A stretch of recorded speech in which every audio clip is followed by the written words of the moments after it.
Hi, I'm IKEA, and for today's video, I want to have an in-depth look into the Year 7 Season 2 Global Modifier. This Divide and Conquer Global Modifier is actually pretty interesting, both in the main Global Modifier, which is pretty powerful, and is also mechanically a little bit interesting as it is dependent on how many zones we control. Then also we have 5 actives, all of which are very distinct and very powerful. So we'll go over them and explain how they work and also show their numbers, of course, as well. The passives for this season are a little bit more tame, but we'll still cover them here. And then also the enemy modifiers are actually pretty powerful, and that does make for a decent offset, but this season we're definitely more powerful than the enemies. Also, we'll go over, for instance, the journey and how to get some of these modifiers, especially some people have been getting stuck on some steps as they haven't understood exactly what the game is asking of them. So we'll explain some of those. Also, we'll explain a way to level the active modifiers because they now have leveling attached to them. There's also a way to cheese them at the range. We'll show that as well, and also kind of the optimal way to do so. And of course, we'll jump into a bunch of numbers as well for all of these. And this video then will also be a very in-depth look into this. In the future, I will make an only tips, so that we'll have a shorter variant of it for people that want that. But of course, to get there, we kind of need to go deep first so we can summarize this.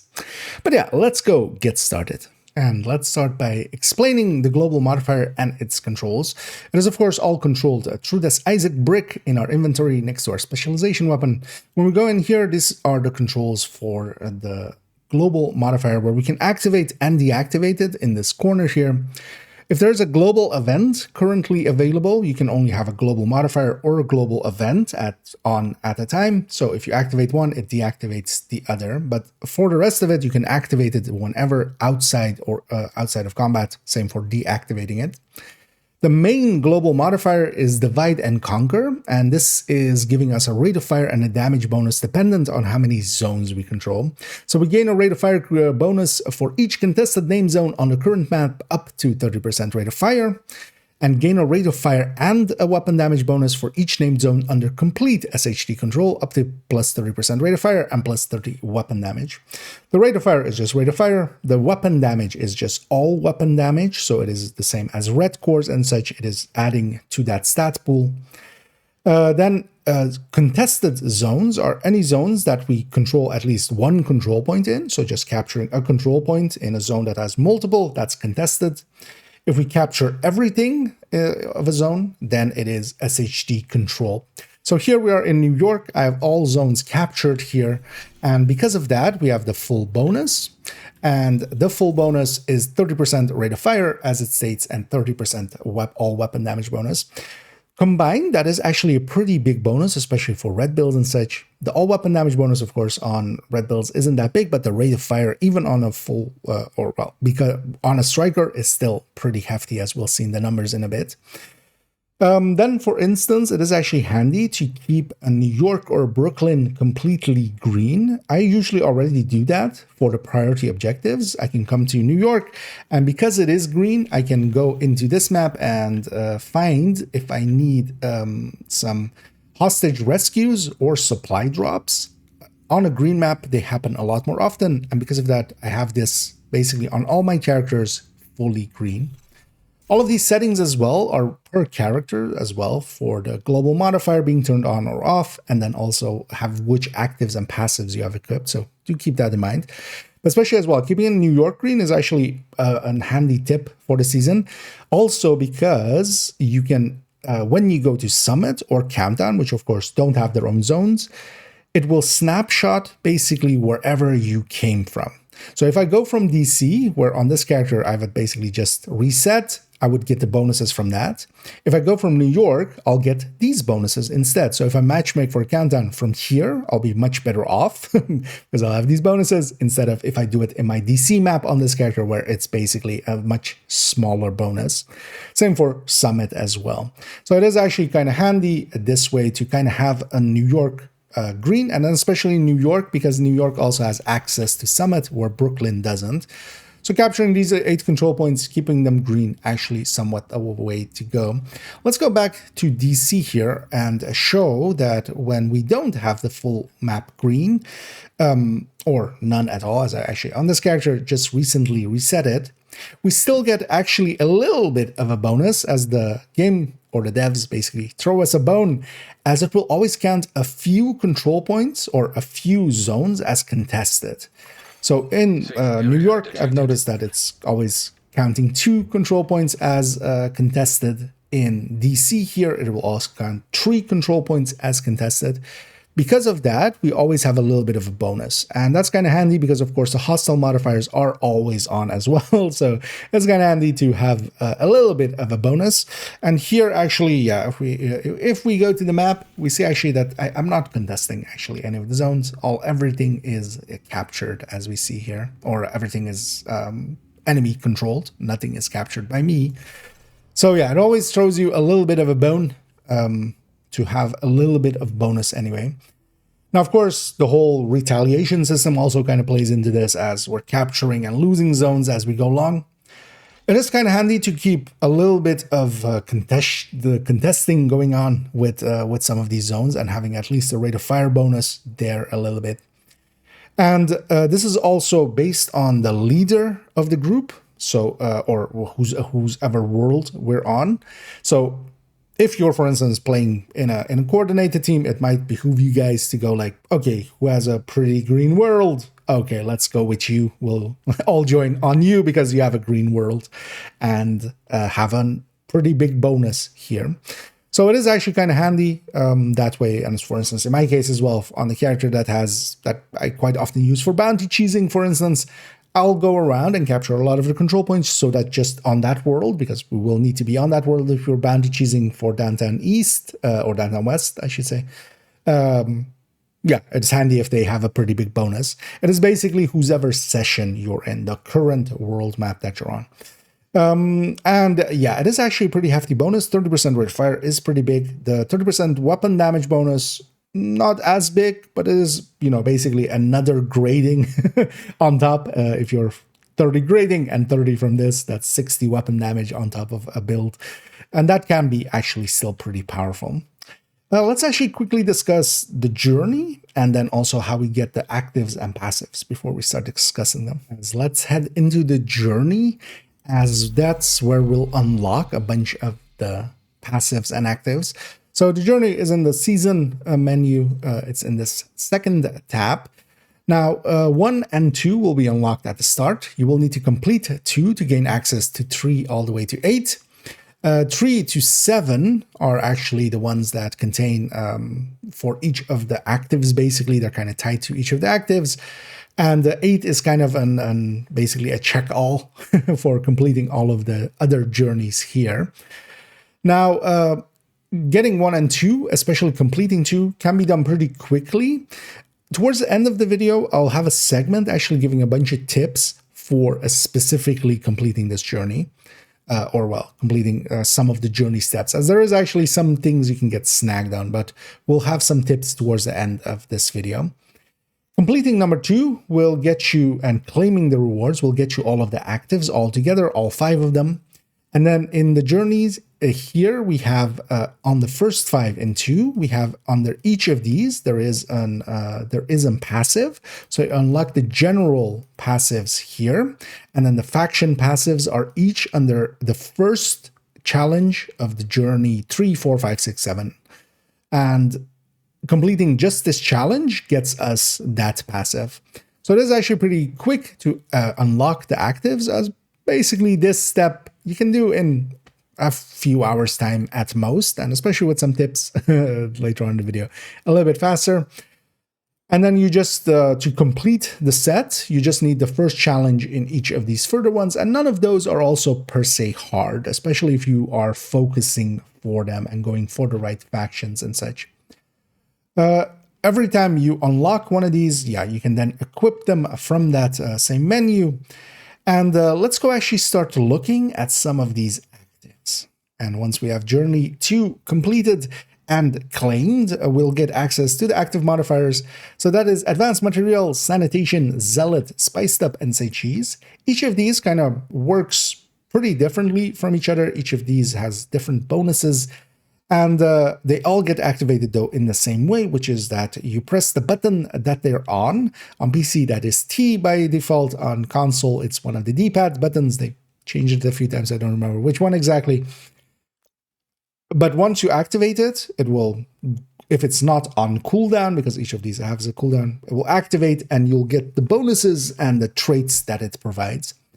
Now, each of these is actually pretty different. We'll show them in gameplay in a second.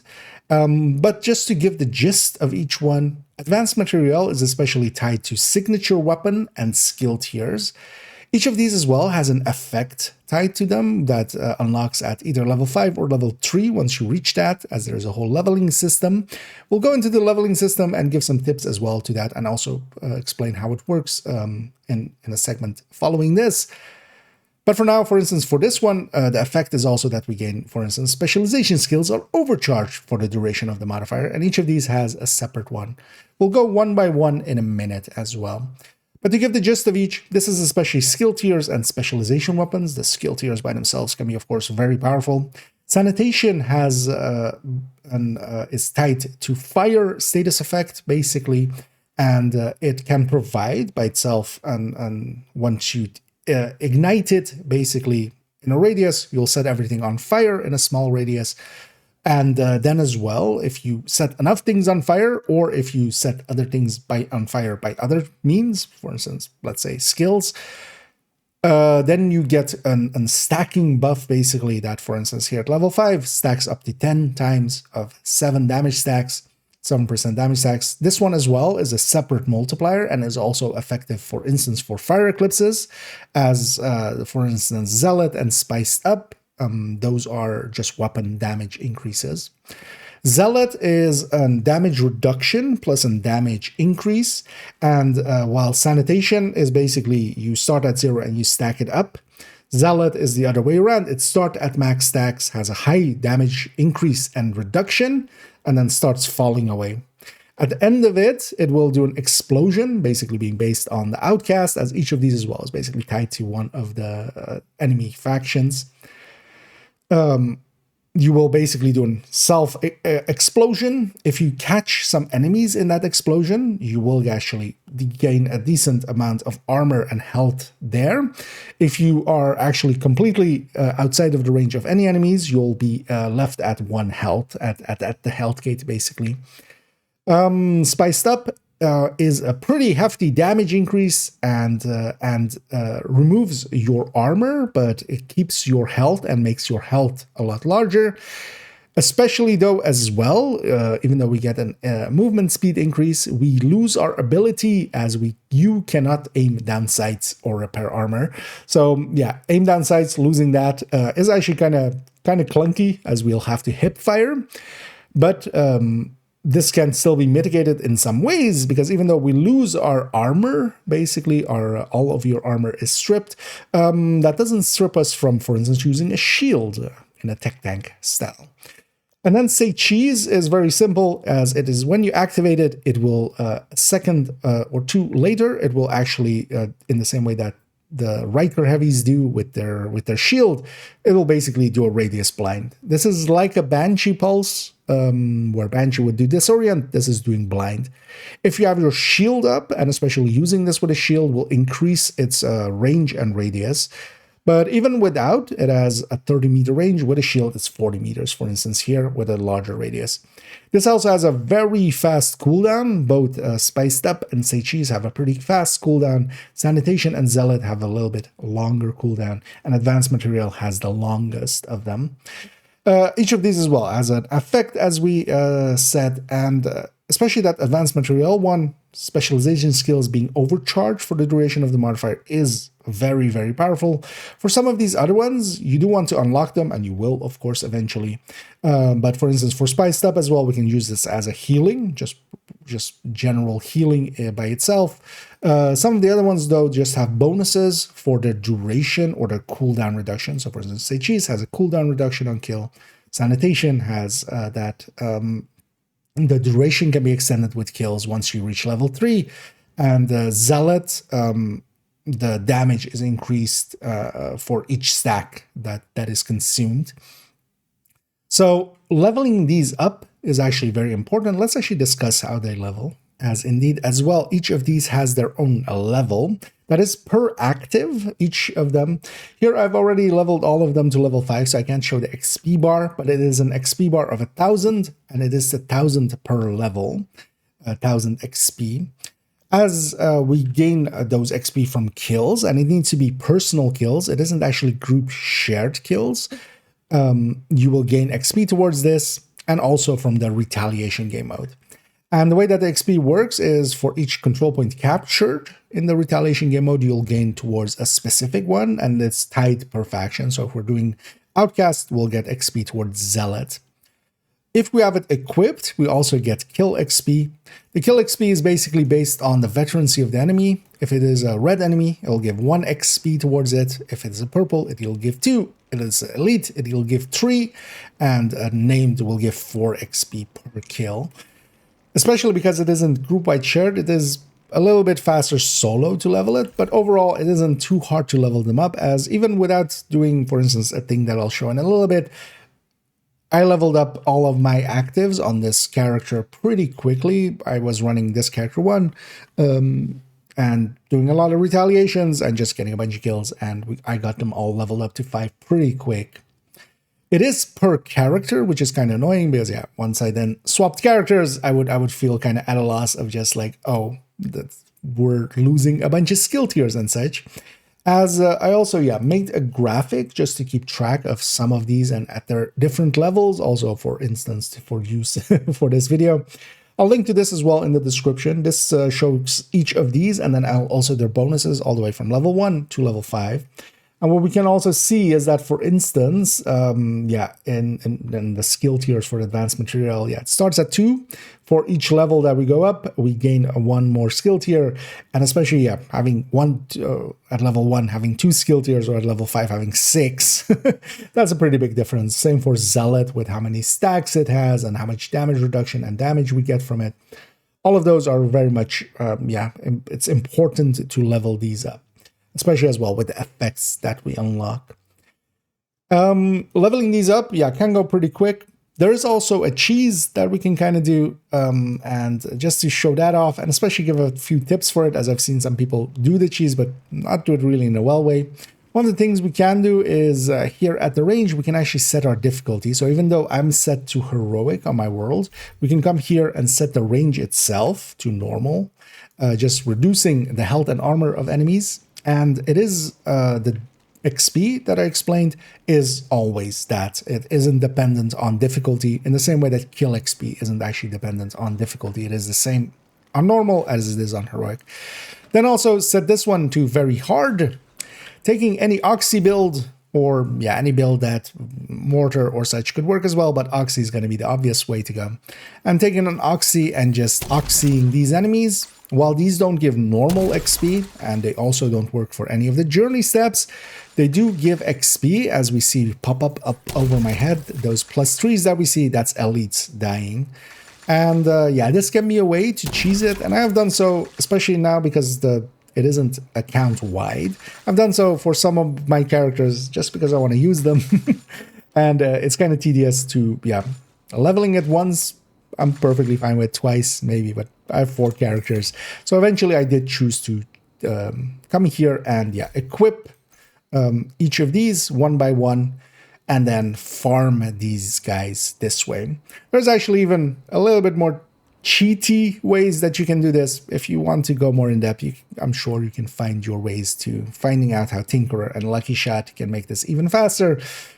But what I would recommend is just actually not running that and running Glory Days and having an Oxidizer and then just macroing a left click. That way, and especially macroing a left click every like 10 seconds or such, you can just leave the account running like this, and the Glory Days is there, especially because there is recoil actually to the Oxy, and if you were to just fire away without it, eventually you would be aiming for the ceiling, or you would need to make a complex macro that would just bring it back. Avoiding that is a little bit easier. So glory days, and then just the macro that every, well, whatever your cooldown is, basically fires out on a chem at that 8 seconds that I have there, for instance. That way, I just left it running here. Once in a while, coming over and equipping a different active. So you can kind of cheese it that way. Let's go through them one by one, as each of these actives is actually pretty different from each other. Here we'll start with advanced material. Especially what we get out of this is skill tiers, and we can use those skill tiers just, for instance, for drone hybrids and such, and for instance, maybe not take some skill tiers on there, or for some builds to forgo some skill tiers. What we also especially get is that we have basically infinite ammo for the specialization weapon, and also it has a pretty hefty damage increase. Now, there is also this effect tied to it at level 5, and this is actually, I feel, the most powerful part of this, outside of the skill tiers as well being very powerful, is that specialization skills are overcharged for the duration of the modifier. This modifier has a pretty long duration, a pretty long cooldown as well here at level 5, but specialization skills are overcharged. Now, there's a lot of good specialization skills, mortar, for instance, and these are the skills that come from a specialization. So that Banshee Pulse and Spotting Drone, for instance, the Tactician Drone, both of those, for instance, as well, if they're overcharged, they can provide the overcharged effect on the pulse, giving that 15% damage bonus for the entirety of the team with a Banshee or with that Spotting Drone. An overcharged mortar is a lot larger radius and damage. Even the healing from Survivalist, from the healing Rolly, that's actually at skill tier 6, it can actually deal or heal pretty good. But there's one standout skill, especially as well if we kind of look at this signature weapon to maybe go with it, and that is the Striker Shield. A shield, when it is overcharged, is unbreakable. It's basically invulnerable. Now, this is, of course, not all the shields. This is specifically the Striker Shield that would go into overcharge. So we need to have Firewall for it. And as well, we could just have a 6-tier shield by itself. Now, even with a full red build behind it, that's, of course, also already powerful, but it's even more powerful, of course, if it goes into overcharge. So here as well, I'm going to actually trigger it. I don't have any ammo for the flamethrower, but once we trigger it, we have infinite ammo. I'm going to just stand up here. I'm going to set this guy on fire, but also take some incoming fire, hopefully. Yeah. As you can see, my shield is actually going down. It's just actually healing up because we made the skill tiers go up. It takes some time to go up, but it's invincible for the duration of this modifier. So yeah, we have a 50-second invincible shield, plus we have infinite flame rounds as we have here. So we're gonna just burn through these guys. That guy's gonna die to the fire. I know they spawn over there, and yeah, this can be very effective. Now, the specialization weapon we don't need to per se use. I could be just using, just my main weapon. That's fine too. But an invincible shield every 50 seconds for 55 seconds, that's already pretty strong. And yeah, the combinations of this together with some of those specialization skills especially is really strong. But even as well, out of this, getting a minigun that is really powerful, getting an attack 50 that is really powerful. Also, for its duration as well, the boost is multiplied by 1.5 times against named enemies. This means that actually in the end, we actually have a little bit more damage against named enemies because we of course have that reduction, halving it, but then that half is 1.5 times, which means we have a 25% increase actually against named enemies overall. And yeah, that makes it very effective too. For instance, use attack 50 and just melt through enemies, because also for that 55 seconds, infinite ammo. Advanced material is very strong and very powerful. And that's kind of the thing with all of these. It is very much you pick, it isn't so much that one of them is the best. It's very much all of these are super OP. And which super OP thing do you want? Next up, let's look at Sanitation. And what Sanitation does is that it will set enemies within a radius on fire when we trigger it, the initial effect of it. That radius is dependent on your level, and here at level 5, it's 20 meters, which is pretty big radius. That is a 40-meter circle. And each fire that we create from that, or actually from skills, or for instance, Iron Lung afterwards, will add 1 stack of Sanitation, which grants extra damage to burning enemies up to a maximum. So each stack of that is a damage increase, a damage per stack. And this is also a separate multiplier, which also, for instance, applies to skills and such. So for instance, with a fire eclipse, we're setting a lot of stuff on fire. We'll get a lot of stacks just from that as well. But also, yeah, as it has that set enemies on fire, we can just use that. Because also 2 stacks plus for each enemy currently burning, repair armor every second. And that is also then based on this armor repair per second here. And on 3 stacks plus, we have critical hits inflict burning on enemies. So if we get 3 stacks on that initial fire, we don't even need fire skills or such. And that's the way that I've been kind of using this. Here at level 5, it is a pretty hefty increase, especially if we get it to that max stacks. It has a max stacks of 10 at level 5, 70% amp, basically, to all of our damage, as long as we're shooting enemies on fire.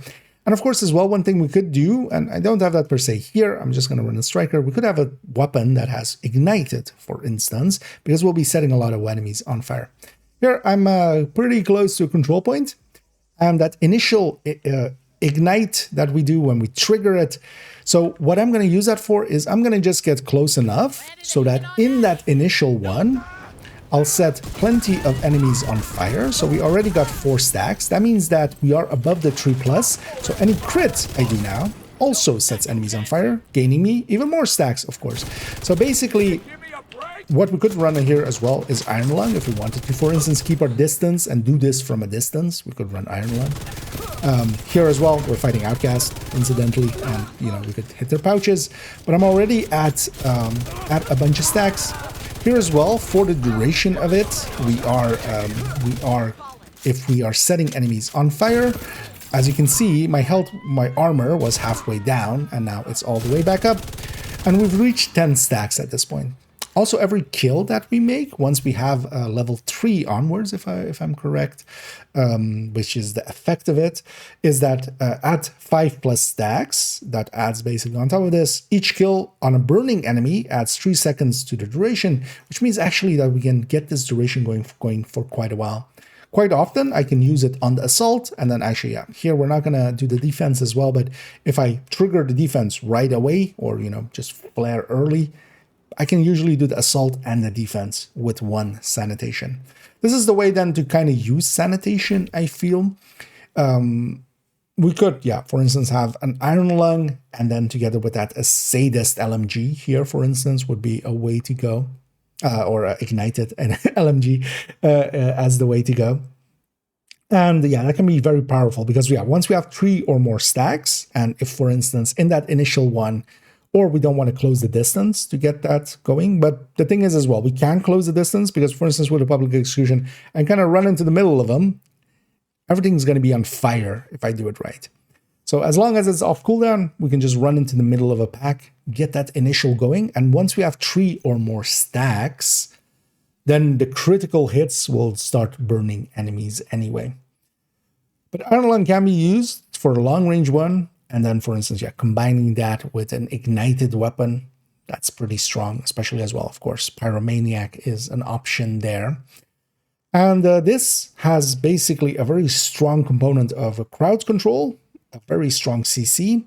And then together with that, it has very hefty damage as well as, we can get up to 70% amp. And in the numbers in a minute, we'll see how that works out.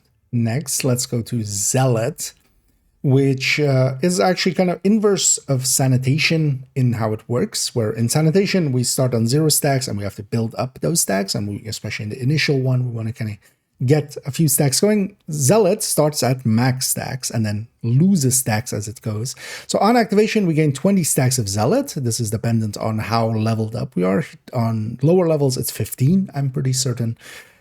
Each one granting weapon damage and damage reduction. And the weapon damage here is just all weapon damage, so going into that same stat pool.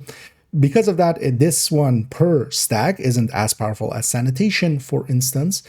The damage reduction is, of course, very strong as well, as here at 20 stacks of 10%, we have 200% damage reduction. So as long as we're basically above 100%, we don't take any damage at all. So anything above 10 stacks here at level 5, and yeah, this as well levels up per level. We gain a little bit more damage reduction per stack. But at 10 stacks or above, we're basically invincible. And then as it goes down below that, we'll start having a less and less damage reduction up to it ending. After 10 seconds, you will begin losing 1 stack per second, and the stack consumption rate increases every 10 seconds, eliminating hostiles restores Zealot stacks. So basically, it will be there for 10 seconds. After 10 seconds, it will start reducing. Getting kills will fill it back up, and this is the stacks per kill here. We can fill it back up, and there will be an increase every 10 seconds to that reduction rate, so that you can't go infinitely. Even if you're getting thousands of kills, eventually it'll just go too fast, basically. And then as well, upon reaching 0 stacks, a damaging EMP explosion is triggered at your location, leaving you at 1 health. So you basically explode and you damage enemies within a certain radius. And depending on how many, for each enemy hit by the explosion, recover armor and health as per the table below. So yeah, per enemy hit, we're recovering 30% of our health and armor. So if we hit 4 enemies with that explosion, we'll gain our health and armor fully back. But especially that explosion, if you don't catch anybody in it, will leave you pretty vulnerable at the end of it. So it is very powerful at the start. It'll start reducing in effectiveness, and eventually at the end of it, you'll be left a little bit weakened if you don't watch out. Here, let's take it up against an territory control here. I'm just going to activate it at the start here, and I'm just going to run in. As we discussed there, we have 10 seconds that it is basically capped at 20 stacks. I'm invulnerable. I'm gonna murder all of these enemies and likely do it before that time runs out, as actually here we'll get that. Now though, we'll wait for the timer to kind of end, as yeah, it is showing our stat or our stack count there in 7, 5, 3, 1, and then at the end of it, it will do this explosion. Now, as you may notice there, I'm healing back up because we're out of combat. If we were still in combat at that point, we would have been at 0 armor and 1 health. So it would be very much needed to get into cover quickly, heal ourselves back up. We're left in a kind of weakened state. If there are still enemies alive though, and we are still in combat, then yeah, it would have been plenty easy to get some of those enemies in there and maybe get 2 enemies in there. And with level 5, we would have had 60% of armor, 60% of our health. But especially that start part, being basically invulnerable for 10 seconds all round, yeah, that is of course very powerful. You can just rush into enemies, and especially as well, triggering that when you're maybe getting hit anyway, that will save you, because that damage reduction, yeah, at anything above 10 stacks, it is basically invulnerability as 100% damage reduction. It is also a pretty hefty damage bonus, especially starting out, and then falls away. I find this a good combination to, well, you can go both ways with it. For instance, yeah, stacking it together with something like Umbra, where you at the start of it have that damage as well going for you, of course. And then at the end of it, you can also then use the Umbra's healing to heal you back up a little bit if you're still in combat. But also, for instance, running this on a striker, we'll get the damage from this at the start. We'll build up some stacks, although you'll burn through enemies pretty quickly as they'll melt, basically, with the bonuses. And then, of course, as the striker builds up, this gets weaker, so you kind of trade them off. Both ways is good about going through it, because, yeah, at the end of the day, it's a pretty hefty damage increase. I find myself, though, quite often being annoyed with that ending of it. If combat isn't over, because here we have combat being over, and then we'll heal back up.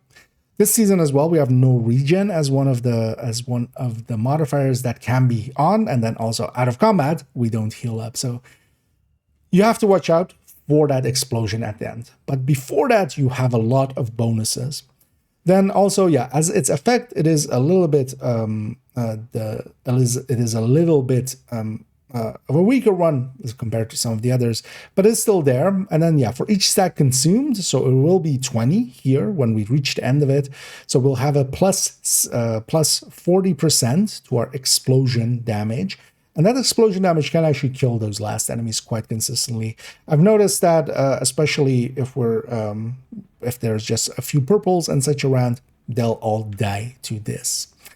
So yeah, a very strong one as well. I feel especially Sanitation and Zealot are kind of the go-tos, especially for red builds. The damage reduction here as well is really strong. So Sanitation has that crowd control, this has that damage reduction. Both of them have a lot of damage going for them as well. Next up, Spiced Up. As this one is, when we activate it, all of your armor is stripped, so we'll lose all of our armor. For the duration of this modifier, you cannot aim down sights, so we'll lose our ability to ADS or repair armor because we have no armor to repair. The armor is basically set to 0 for the duration of it, independent of what you have. This is also actually important for talents that are percentage bonus armor based on how much armor we have. And for instance, yeah, if you want to run Intimidate, you can't. You have no armor for bonus armor to exist off of. In return, each successful hit on an enemy adds a stacking weapon damage bonus and recovers some health. And also gain a boost to health, reload speed, and movement speeds. And yeah, we gain a hefty bonus to our health when we trigger this. Our damage per stack, and this is just all weapon damage, so the same stat as red cores and such, is 1%, and this doesn't seem to have an upper bound or a limit. It is basically just limited by the amount of hits that you can get in 20 seconds, which is the duration of it. It is also a pretty cool, quick cooldown, because every 20 seconds we can trigger it again. So we have a duration of 20 seconds, a cooldown of 20 seconds here at level 5. We also gain 20% movement speed, letting us get there quicker, a 90% reload speed, which is of course very nice. And this basically means that, yeah, we are turned into just, you know, an hip-firing beast of health without armor. And we can get a pretty hefty damage bonus out of it once we kind of get going. We do need to stack it up. There is no base amount to it. But by itself, yeah, we have that duration for the duration of it, movement speed and reload speed helping out. Also, this one on level 5, when you press the input again, so this one you can actually, once it is active, press T again and trigger it a second time, which will then replenish armor proportional to your current health. This also happens when the timer ends. Reaching this one to level 5 is actually very useful for this one, because actually we can use this even as an impromptu heal, just as an extra med pack, basically, even out of combat and such. For instance, when no regen is on. But yeah, when we trigger this, basically we'll lose the ability to ADS. One thing though is, and that's the build also why I'm running this build, I'm on a tech tank. It's going to strip my armor, but of course I can still use my shield and use my shield to get close together with my health. And this way, yeah, we can actually get pretty close. One thing as well, yeah, you can actually affect your hipfire accuracy with weapon handling. You can also affect it with the rugged gauntlets, for instance. I don't think that's per se needed, because, for instance, what we'll see here is when I go at the enemy, I'm going to trigger it here. I'm going to actually try to take some shots. As we can see, while I'm getting hit on my health, we're not losing as much as we would expect from that, right? We are losing a tiny bit. The duration of it is also just 20 seconds. It isn't long, and yeah, I can't ADS now, but for instance, I can take out a few enemies, and then, yeah, and now my ADS is back if I need it. So it's actually not for a long duration. I'm actually gonna wait at the timer a little bit, just so we can have it again for the defense here as well. And yeah, my memento isn't charged up yet, so we are taking actually a decent amount of damage on the shield. I'm gonna kill them now, as yeah, it's basically off of cooldown, because I want it here again. And yeah, it's going to strip our armor, but actually because of the level 5 effect of it as well, once it ends here, and that movement speed as well is kind of nice. Yeah, while I can't ADS, if I'm close enough, I don't need to ADS. We are still missing a lot of shots. Don't disagree with that, but once we reach at the end of it here, because we're at full health, we'll also be at full armor. And that's actually one of the things you can also use it for, because as it says there, you can just trigger it yourself. And what I've been using this one sometimes for as well is just because of the movement speed increases, just running, for instance, in countdown or such, just running down a street. But what we can do, even if I'm, for instance, in combat and I've lost all my armor, let's say, if I just tap it, I would even more so lose all my armor, of course, as long as I'm not low on health. yeah, I can trigger it again and get a full armor bar out of it. The thing is especially though that we can get such big damage and CC bonuses out of Sanitation and Zealot that this by itself, this could be a very big mechanic if it was a different season, let's say, and there weren't this many powerful actives around. But this is still a quirk that is well worth using. And just by itself as well, how quick the cooldown is. And yeah, we can just use it just to zoom the way that we do for some seasons. And if we don't especially need the damage increases, I could see myself using this, especially when I'm just farming activities and such, just for speeding it along. And yeah, by the end of it as well, we get, again, set back. That part though, because yeah, normally if you don't have that level 5, if you haven't reached level 5 yet, it won't heal you. The healing is specifically from that effect that activates at level 5. So this one definitely worth leveling up to get that effect going. The form for the healing of the armor. Next up we have Say Cheese. This one's the simplest of them all. This blinds hostiles in a cone in front of you as per the table below. Holding a shield when triggering this modifier increases the range and radius of the blinding effect. So if we're doing it without a shield, we have a 30 meter and 100 degree blind. Here with the shield as well on top, we have a 40 meter and 130 degree blind. It is a 20-second cooldown, and that's pretty quick, but also eliminating blinded host enemies reduces the cooldown of the modifier, and that's by this 2 seconds here at level 5. So every enemy with that is blinded and we kill them, we gain a 2-second cooldown reduction, making this even faster. But also level 3 onwards, eliminating hostiles while using a shield reduces the cooldown by 1 second, and these are just alongside of each other. So 2-second reduction if they're blind, a 1-second reduction if we're using a shield, and if we're doing them both together, a 3-second one. And then we can make this come back really quick. So here, going up against this public execution, they've already executed one, but here, and when we trigger it, this also goes through walls and such, so we don't need to have a line of sight. And yeah, everybody's blind. And this is a pretty decent duration, and especially, for instance, consider using this on, let's say, an eclipse, which would further spread that status effect to other enemies. So that could be, for instance, a good way. And adding an extra status effect to go around anyway, basically. And blind is, of course, very, very strong. It's already back. Its cooldown is already back because I'm getting a bunch of kills with the shield, but also it's just 20 seconds. And it's ready again to go against these guys. I'm gonna trigger it here. Everybody's blind. This is a very strong CC that, yeah, we can have a really good uptime on. And I find myself using this one quite a lot, especially, for instance, on tech tanks and such.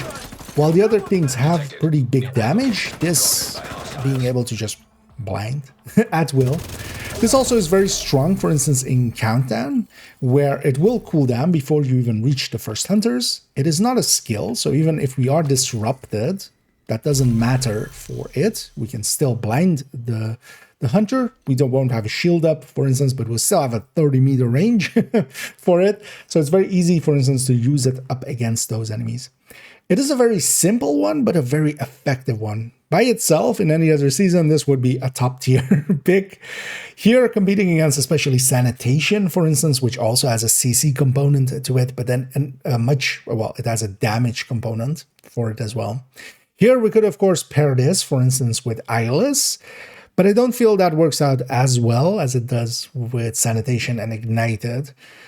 We do have uptime on this, but not as consistent as we would want, because the duration of the blind isn't that long. But the blind is very debilitating, more so even than, for instance, let's say foam or such, because elite enemies won't start firing until they're all the way out of it, basically, unless it's a very long duration.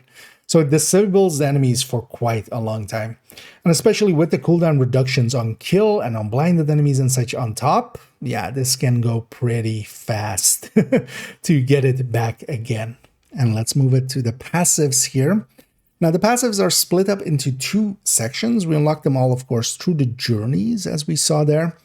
And they're split into universal, which is tied to an archetype. So archetypes of assaults, for instance, here for stepping stones, but from any faction. Then there's are these faction ones, which are an archetype plus a faction. So for instance, here Hyena Shields, or for instance, True Sun Immobilizer, which are the foam guys, or Outcast Scorchers. Each of these doesn't have that much damage. They're a little bit of utility, and they're very simple, actually. Much more so than previous seasons, where in some seasons, the passives were actually the important thing of the season. Think by the teeth, for instance, or microwave coils. In this season, these are a little bit of sauce on top, and especially the main modifier and the actives are really the focus here. Let's go through all of them real quickly here. Here, stepping stones, any of the assaults, and this is basically any of the enemies with just one chevron. They are assaults. If we kill them with a headshot, we add hollow point ammo to your magazine. And this is a mag's worth, so whatever our mag size is how much we get from this. This, of course, means that, for instance, if we're doing it with an LMG or such, we can get a lot more rounds out of it. These are the hollow point ammo that we would get as well, that, for instance, an OD, an ongoing directive build in our team or ourselves would give us. So if there's an OD in the team, this isn't per se, well, if you are the OD, this isn't per se worth running. But if you are alongside of an OD, it might still be worth running because you get half of a mag if it's an allied OD. But you get a full mag if you get this assault here. This also can be used to mitigate a little bit of ammo, as especially, for instance, with this season with Pistolero, this can be a good way of, for instance, getting a starting ammo going that, for instance, then the OD can keep going. Or, for instance, if you're just using, let's say, Headhunter or such, where you're not using that much ammo, headshotting an assault, getting these hollow point rounds into let's say, an 1886, will already actually help out. And especially as well, if you're, for instance, running Determined plus Headhunter, this will actually fill you up on ammo pretty quickly. This is also one of the few damage increases, because it's basically just this one and Compromise that have the damage increase. This being a 20% damage increase is well worth picking. And this is basically the one I'm always going to have, because assaults are plentiful. We'll try to headshot them, get this ammo, and then do extra damage with them. The only times I wouldn't have this is if I'm the OD myself.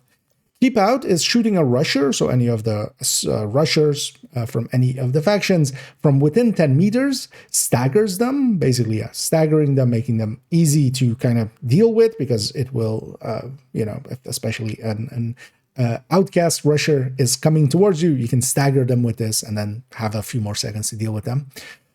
Also, whenever you trigger that stagger, basically shooting any rusher within 10 meters, you also gain a 20% movement speed for 10 seconds. This one isn't, for instance, on top of an Lady Death or anything. With all of these movement speed buffs, it is basically capped at 20%, and you can't have more than that. But this is actually pretty useful, one that I generally do use. And this is one that just, once in a while will trigger and have a little bit of faster movement speed available to us. Then we have Rupert's Tier. When you break a piece of a tank's armor, so heavies, or chungas as some call them, all other armor pieces are broken. When this happens, you apply bleeding to enemies within 15 meters of the target. This bleeding isn't that strong. This break, though, is actually pretty useful, especially if, for instance, a few of the harder hitters in the team are running this, and you are expecting, or you are in content that has a bunch of tanks, heavies going around. Because what this oftentimes creates is that if you're in a team and maybe one player is going for the chest and one player is going for the head armor, kind of, wasting a little bit, because it would be better if both of them, for instance, focused one piece. But here, once one person breaks a piece, it will remove all the other pieces, making it so that people can hit that. Also, on a lot of the heavies, especially the one using things like the minigun or the LMG, their arm is quite often covering their body a little bit. So if you break their chest, which is usually the piece that you break, you might still get a few shots onto the arm, which would still be armored, wasting a little bit of damage output. This will prevent that by just removing all of the armor so that they're kind of easy to shoot.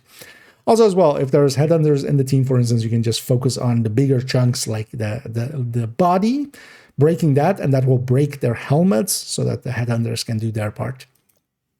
Compromised is the other part that actually has a little bit of a damage component, but this is while you are in cover, your headshot damage against snipers increases by 100%. This can also actually be used, for instance, with Headhunter, just to have an easier time starting on, for instance, an elite sniper or such, although they are quite often easy to deal with anyway. You have to be in cover, which is one of the reasons I wouldn't just generally run this. Also, alongside of this, if you hit a sniper while they are in cover, they are forced to exit cover. This part is not tied to the cover, only the damage is. And this can actually be useful because you can just hit a sniper and they'll just pop up and make an easy time to kill them. If you're doing content where there is a bunch of snipers that are annoying, so for instance, some of the master missions quite often have a bunch of snipers in them. The most recent one, for instance, with the manager, has a few snipers around that actually are a little bit annoying. This will actually help deal against them. This is also, yeah, a little bit of a damage component, much more so, for instance, if you're running Headhunter, this could be useful, but not so much by itself. Then we have Batter Up. Any grenade within 5 meters of you is destroyed, kind of final measured style. It has a 30-second cooldown. Also, whenever this cooldown is going, basically while in cooldown, the radius of your grenades increases by 100%. So if recently you've been put on cooldown by this, you can actually toss out a much larger grenade. And the radius increase on these grenades is actually pretty nice because, for instance, yeah, the foam grenade being twice as large is very nice, or a fire grenade is also very nice. Especially as well during extraction and countdown, I've noticed that, yeah, a lot of grenades go around. You'll trigger this and it'll be in cooldown. A flashbang with its already large radius will basically cover the entire extraction area and get multiple of the hunters blinded, and that's of course a very strong effect to have. And of course, just this removing grenades that would otherwise maybe damage you, especially for instance if you're fighting factions like Outcast, where they have flame grenades, which are quite annoying. This is actually one to go for. Then we have the faction-specific ones. All of these are a little bit too situational to run generally, but especially if you're, for instance, doing, if you're going for one faction by itself, all of these are well worth considering. Mostly the Quicksand and the Scorched Earth one, though, going up against Outcast and going up against True Sons. Those two I would pick when I'm going up against them, especially, of course, for instance, the Retaliation game mode where we're just fighting one faction. Both of these are actually pretty powerful. Here on Friendly Fire, this is shooting a Hyena shield that deflects your bullet, dealing 50% of the damage to each enemy within 10 meters of the target. This can actually be very strong depending on how many enemies are within the range of this Hyena shield, because it is 50% of your damage, but it is to all enemies within that radius, especially when they're spawning together, or for instance, let's say in a bounty or something where they're like all spawning there and there's a shield named. This can actually be really powerful. You just shoot that enemy on the shield, and as long as there's 2 or more enemies, you're actually doing both damage to that shield, slowly tearing through it, but you're doing basically also your full damage against 2 enemies within range. And if it's more than 2, you're doing actually more than your damage. So this can be very strong. The biggest limitation on this is this 10 meters of the target. Enemies spread out pretty quickly, and well, if I'm just doing retaliations against hyenas, I might pick this for general use, and even generally fighting hyenas, I would just go with some of the general ones. Quicksand, breaking an immobilizer's weak point applies foam to all enemies within 20 meters of the target. Immobilizers are the foam guys, the ones that come up and foam you. Normally breaking them will already foam enemies within a small radius around them, let's say 5 meters radius. This, of course, taking it to 20 meters radius. This means that a very big area is affected by this, especially if you're doing, for instance, let's say activities, let's say public executions. One immobilizer in the middle of the pack will just foam everybody and buy you a few seconds to open up and just really do some damage. This is a very strong one, especially in retaliations against True Sons. I'll definitely equip this. Scorched Earth is similar, but then for the Outcast Scorchers, it is on the explosion on them. So yeah, you can break their backpacks. Usually it'll spit out some flames, and then a few seconds later it'll explode. You can also keep firing at it and make it explode a little bit faster. It is when it explodes that this will happen, which is inflicts burning on all enemies within 7 meters of the target, which isn't a large radius. Normally there would be just explosion damage. Here we're adding fire to it. There is one thing about this one, though, that makes it a little bit interesting, and they burn until they die. This is either an unlimited duration fire, or it is a very long duration fire, so that we can't even see how the duration going. But they basically keep burning. It is a very weak fire. but they'll keep burning until they are dead, which means that, yeah, you can keep a very long burn going. You can, of course, as well, for the journey step for this, you can actually just weaken the enemy and just leave the last few ticks of the burn to end them. Especially catching a Scorcher in the middle of a pack will just disable that whole pack. Quite often, though, this radius of it is kind of limiting factor of it, but you can still at least disable the Scorcher for the entirety of that fight. Next up, mismanagement, and this is when a leader, and yeah, again, a Riker leader is a specific archetype. It is the ones that provide health, or well, an overheal, the green armor or a green health bar, kind of like rushers for their allies. Their icons is 2 chevrons on top of each other, upside down chevrons. And they will, whenever you kill them, all enemies within 80 meters, so a very large radius of them, that were affected by the leader's overheal suffer bleeding. So killing them will apply bleeding to all of those enemies. The bleeding isn't very strong, but it is a little bit of a damage bonus. This one as well, kind of like Unfriendly Fire. I wouldn't per se go for it, but yeah, especially if we're going after Rikers anyway, this is a little bit bonus. Also, upon eliminating the leader, you gain 20% bonus armor. This also stays for quite a while, so you can use this for Intimidate, for instance. Is actually pretty usable. But it is a little bit too situational, and yeah, there are plenty of rooms and missions or with activities and such where you might not even see a leader. They're not as common as some of these other archetypes. Then we have Bad Reception. This is cleaners, and this is their controllers. The drone controllers, so the ones that pop a drone controller up. Breaking and destroying the controller's drone, so shooting and destroying their drone, which is the easy part usually, because quite often I will actually destroy the drone. Just it's an easy target. It's out in the open. Breaks the controller's weak point, so basically damaging them because it'll pop their explosive that is on their thigh, and shocks the controller and all enemies within 20 meters of them. And that is actually, yeah, pretty debilitating. And this is actually one that, especially going up against cleaners, I quite often pick. As you may notice, it is mostly the CC ones that I very much care about, especially Quicksand and Scorcher, and this one as well. But this one as well debilitates enemies. And yeah, we have a lot of damage in the actives and in the main modifier to make up for the passives being a little bit weaker.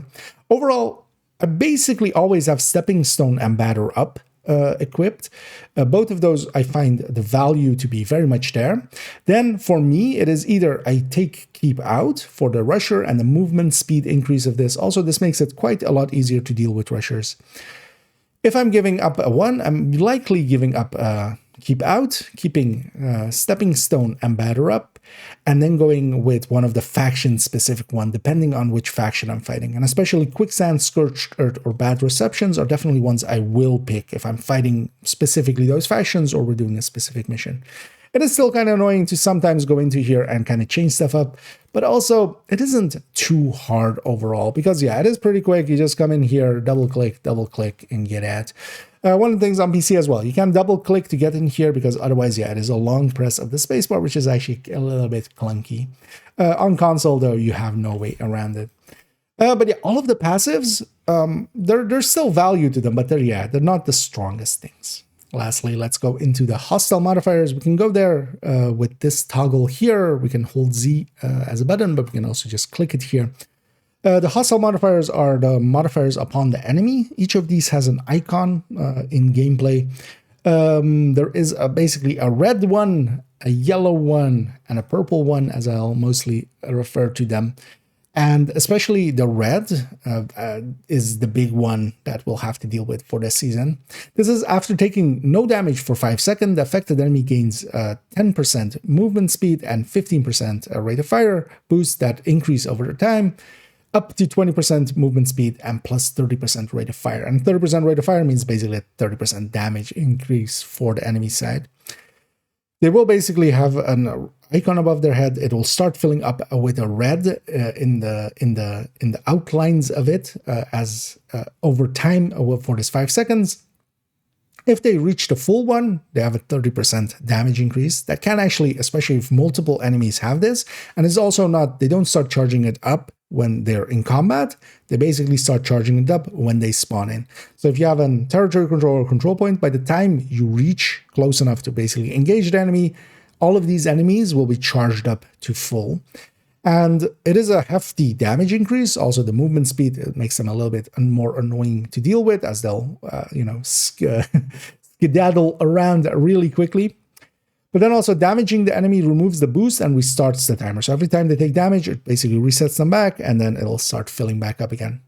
This also means that, for instance, if they're, and one of the ways I found, or multiple ways of dealing with this, is, for instance, having a pesty around. And if you're running pesty, just even a stack of pesty, not doing that much damage, but it is damage, will keep resetting them over and over again. So you can basically shoot a few of the enemies, focus one, other one down.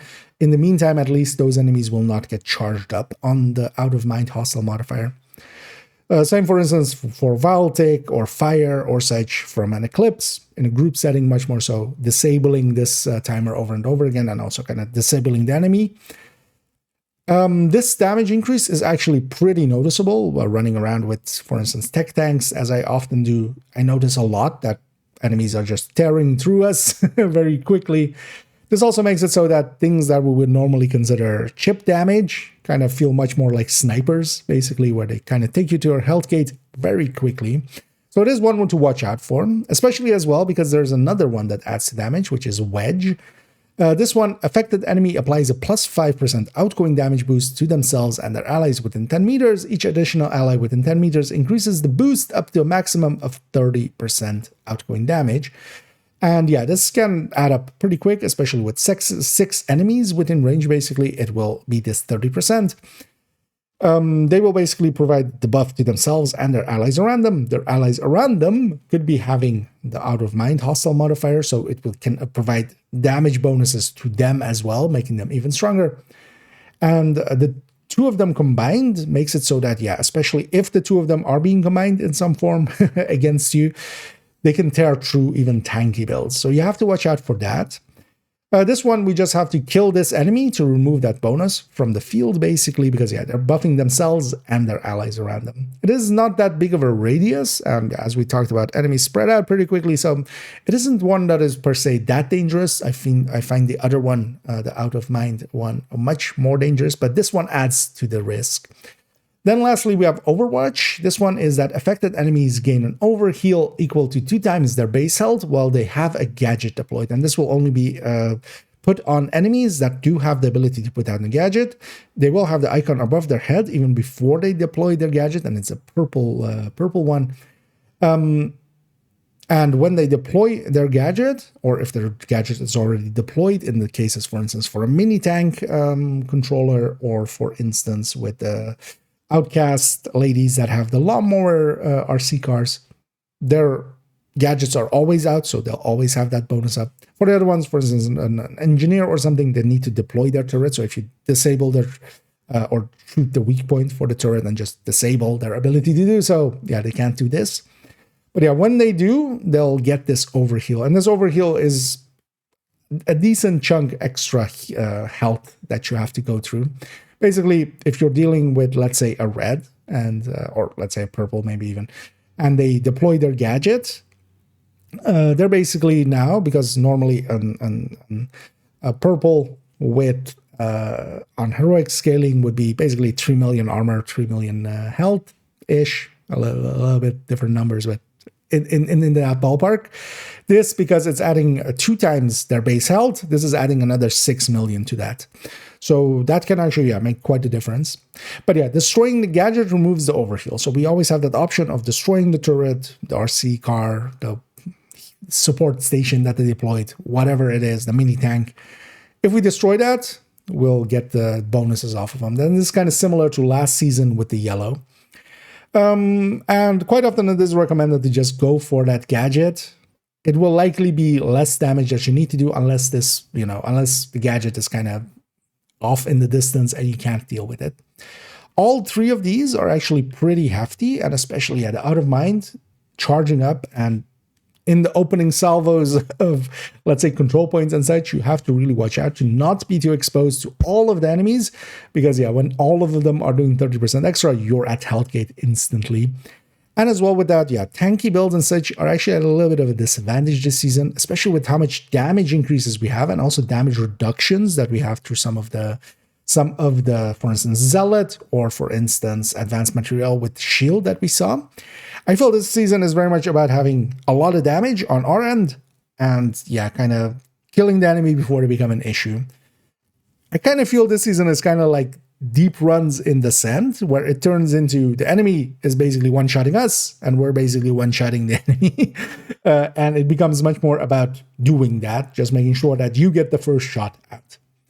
But overall, all of these, yeah, you have to kind of pay attention to them. They are very impactful, especially this Out of Mind. Nothing as bad as, as impactful as, for instance, that season that we had Frenzy as a hostile modifier where we had regen on the enemies. There is no regen here. There is no increases to their armor or reductions to damage. The only increase there is that overheal, but that one is kind of gets in the way for headhunters here and there, but is not too hard to deal with. And let's go through some of the calculations for all of this as well.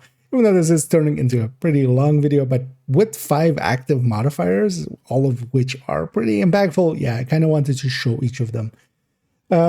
Here I've prepared a spreadsheet where we go through some of the modifiers, especially the damage components of them, of course, and look at how much they increase it. I'll link to this spreadsheet, of course, down below. If we zoom in a little bit, I'll first explain that with these multi-calculators, we're comparing up to 10 builds. These are multi-calculators of my design. There's a video on my channel explaining in depth how to use these and how they're filled in and such. But especially here, input happens down here together with the weapon stats up here. And what we especially get out is a mag damage, a burst DPS, and a sustained DPS number to compare percentages with. And here we're comparing up to 10 builds. Now here with this very first one, I've put in an Strikers SB Strikers Battle Gear, an Obliterate with a Coyote, just to keep it simple, just the old classic basically, together with a Lexington as its main weapon stats. And we're looking here first at its basic numbers, basically set up normally with at full stacks. We're also, for all of these, we'll be using 20% headshot rate and 60% DTA rate, which for most of it won't matter, but only for one comparison where we'll bring in a capacitor later on, it will actually matter that we're kind of filtering with these numbers. And then here especially, yeah, we have the basic build here, normally without the modifier on, basically. And then we're looking both at the modifier, the global modifier here first, looking at the rate of fire side of things and its weapon damage side of things. Its weapon damage is, of course, just all weapon damage as we discussed. So it's just going into that stat pool of red cores and the watch and grading and specific weapon damage and stuff like that. Because of that, it's actually heavily diminished. We see that as well. Here, if we're adding in 10%, and with each of these as well, we have 10% rate of fire, 20% rate of fire, and 30% rate of fire, because of course it depends on how many control points we control, with 30% being the max. Same for the all weapon damage part, and then we'll combine both of them together. So here, first the rate of fire side of things here, this being a striker. So for other builds that don't have a rate of fire component, let's say tipping scales, Umbra, Negotiator, or actually Umbra is a rate of fire, but tipping scales, Negotiator, Hunter's Fury, builds that don't have a rate of fire component, that 30% would be at its full 30%. If there is no other source of rate of fire, that 30% is exactly 30% DPS increase, burst DPS increase specifically, because of course it does actually eat in a little bit into our sustain because we're emptying out faster, hitting our reload more often. Because of that, the sustain actually doesn't gain as much as the burst does. It still gains, we don't lose sustain DPS, but it isn't as much as the burst. Here, especially if we look at the 30% here on Striker, because it has 15% rate of fire from the gear set, that 30% is now diminished to a 26% basically, because there is already a source in there and this is adding on top of it. And then on the sustain end, yeah, because we're actually unloading faster, but not adding just to the damage end of things. If we just add to damage end of things, and we see that, for instance, with all weapon damage, the increase in burst DPS and the increase in sustain DPS is actually the exact same. With rate of fire, that's actually, yeah, the sustain, we're reaching the reload because we're firing faster, so we're reaching the reload more often. It's eating into our sustain actually increase. But still, even then, 26% at full yeah, this is the reason why, for instance, it is well worth it to have a green New York, for instance, or green Brooklyn to matchmake to countdown from, because yeah, that is just the weapon, or that's just the rate of fire side of things without even the weapon damage included yet. But yeah, we do definitely want to have these bonuses if we can, right? On the weapon damage end of things, it is actually less impactful because, yeah, on a full red build here and also with full grading. So it also depends how blue your build is, because the balance will shift depending on that. If we have less blue cores, we'll percent, or if we have more blue cores, percentually we'll gain more from this all weapon damage side of things.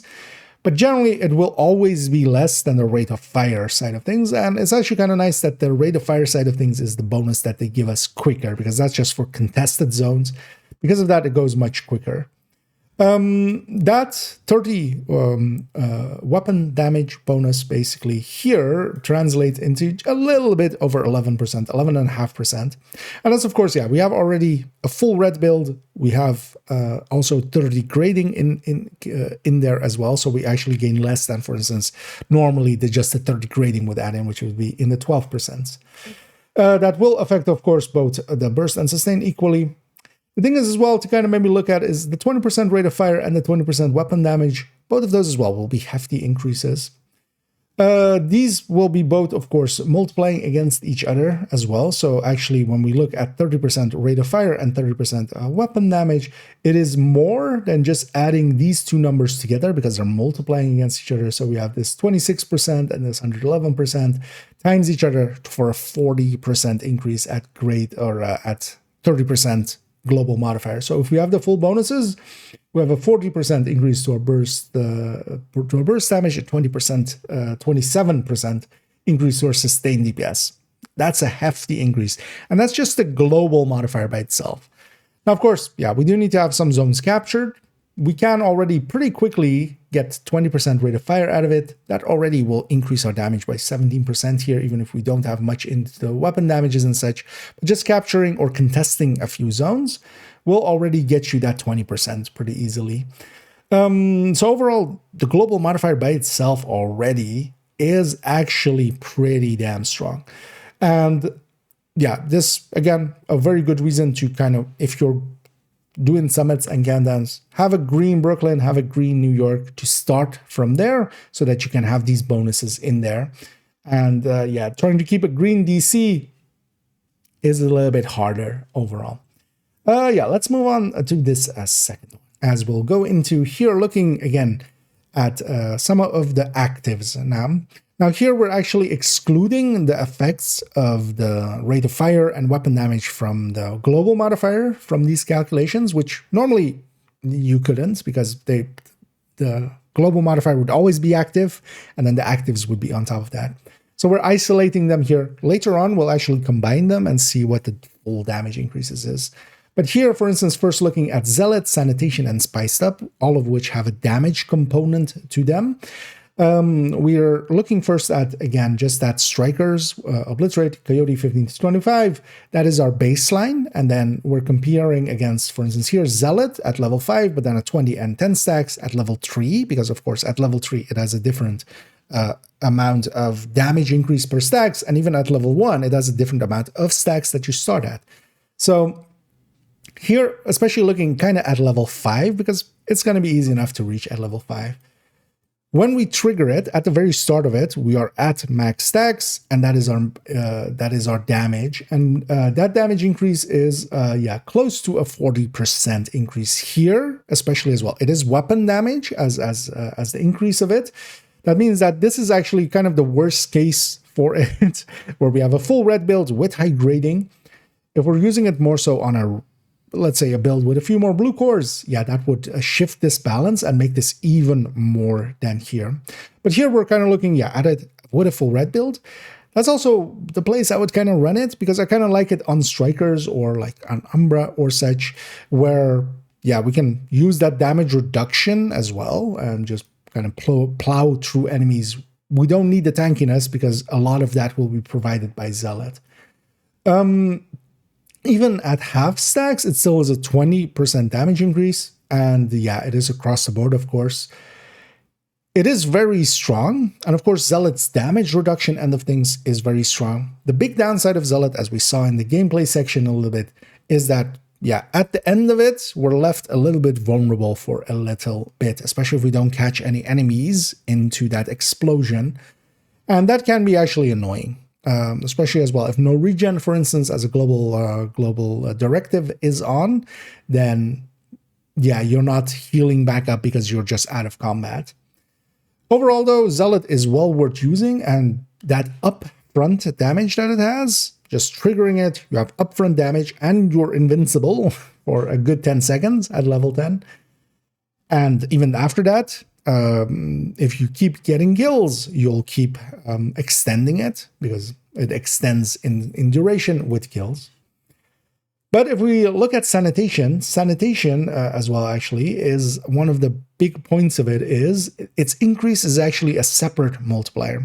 This separate multiplier also just applies to enemies that are on fire, so they do need to be on fire for the damage increase to be on them. This sometimes is annoying with the diminishing effects on, or diminishing returns on status effects, which every time you apply status effect to an enemy, as long as they don't die from it, each subsequent one will be a shorter duration, up until the point where they'll be immune for a little bit, and then they can get the full duration again. Because of that, actually, the short duration fire of this can be very annoying. But also, this does mean that this damage increase of 70% is also applied to, for instance, Eclipse, and running Eclipse with Sanitation, Fire Eclipse, yeah, is a no-brainer, and basically increases your damage by a lot, and you'll be at full stacks quite consistently because you're setting everything on fire if you're doing it right. Even without that, though, here we're taking 3 as the second point here, and then 10 stacks at level 5 and 3 stacks, because 3 stacks would be the minimum that we would need to keep burning going, and then we would just keep getting more and more stacks. I would especially, as we kind of saw in the gameplay, rush towards the enemy, try to get 3 enemies on fire with that initial hit of it, and then you'll have the option, or with just any weapon, you can set more enemies on fire, and that works out really well here.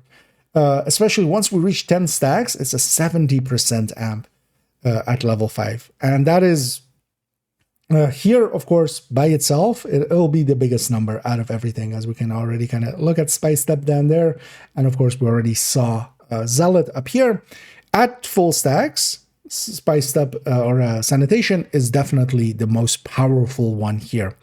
But of course, it requires 10 enemies to get there. So if your activity only has 8 enemies or 9, like a territory control, yeah, you're not getting there. But especially for instance, control points and such, I found Sanitation to be the go-to. Also, you're CCing here with the fire.